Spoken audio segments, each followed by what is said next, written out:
Pero mahal ba to? Ila man ang mahala dam, puy. Gining mata ka na sa nag-istorya pa ni. Basta maulian na sa mabayad siya. Bisang 1,000 lang. O sige sige, payuhan na kay mabayad lagi na sa basta maulian. Sige ako sa tong kuhaan tong katapusan akong tampal kay maayo ro jud siya. One eternity later. Matay ni bata. Kuya pan magulian pagkani. Pero ingon to si nanay nga, maulian na daw na pero mahal daw. Bro, yung kaya po yung balik ni nanay, gani-gani haraman to. Kasi nangadji pa siguro to siya.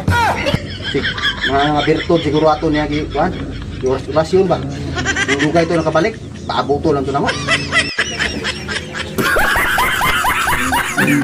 Sige, pastor. Last tampal na ni. Sumunay! Ayaw na ko na eh! Makalakaw na ko na eh! Sakto na na eh! Balik sa diyo kay basin dapat ang kabandag si mong lawas dong. Okay na ko na eh! Okay na eh! Oh, okay na ko! Makalakaw na ko! O sige be, ang imong bayad. Pero... Paglukap ng tiguan na eh. Matay na ayaw gito nun! Matay ng tagulangak! Kuratag panambala niyo eh! Katindog mga gagawin na kuyapan ba man to? Karong katindog man!